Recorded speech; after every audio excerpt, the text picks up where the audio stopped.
If I'm going to do any other art candies this month, it is essential that I clean my studio. So today's art candy is about cleaning your studio in a way that is very kind to yourself and very effective.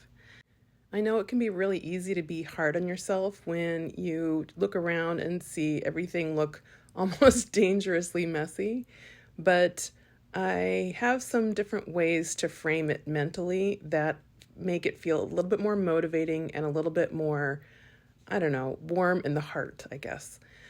And the first thing is just imagining all of this sort of creative mess is like a tree that has dropped its leaves in the fall. And you might, if you're in charge of raking those leaves, you might be grumpy about it or whatever, but you're not like mad at the tree for having leaves, right? I mean, this is a natural process. And so I think of the mess in the studio as being kind of like those leaves that fell off of the tree and you just got to rake them back up. I like to have a game plan when it's kind of really bad. And the first thing I like to do is take the low-hanging fruit, which is get rid of all the things that you know don't belong in the room, get them out of that room. And maybe don't go put them where they belong yet, just kind of set them outside the room. And then clear off the floor.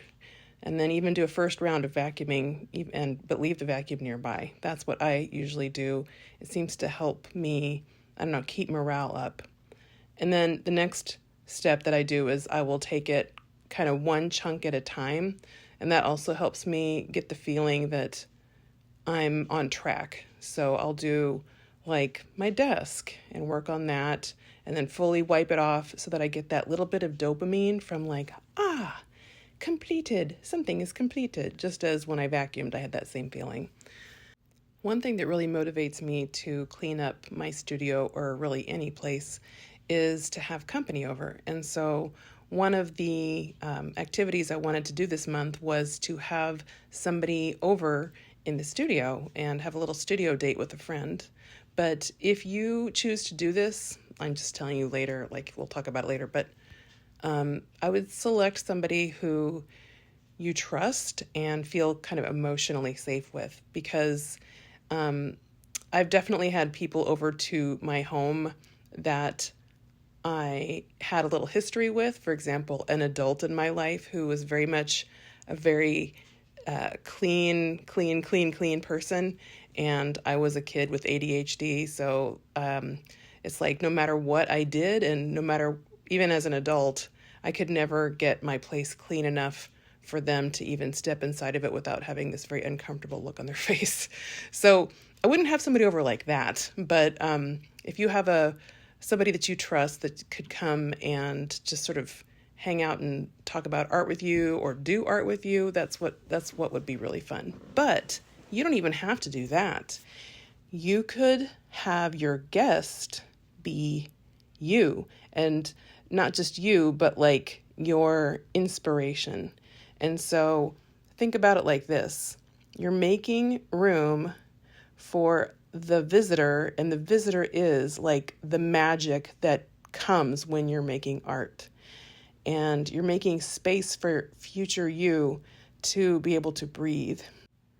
So sometimes cleaning the studio really means just clearing the main workspaces and making piles that are organized by type or whatever to sort later, because you're just giving yourself some mental clarity and some peace in your heart. And it's a kindness that you're giving yourself. And you can, if you want, put it in a calendar to like sort through that pile if you want. Or if that's too stressful, don't worry about it. Anyway, I think, there's like a lot of goal setting stuff where you're trying to fix something that's broken, but this is not something that's broken. This is something that's based on building joy. And this is taking care of yourself in the kindest way. And the feeling that you get when everything's all straightened up, so good. So, I'll be back tomorrow, and I've got something really fun to show you. So I think you're not going to want to miss it. So see you tomorrow, and thank you so much for watching.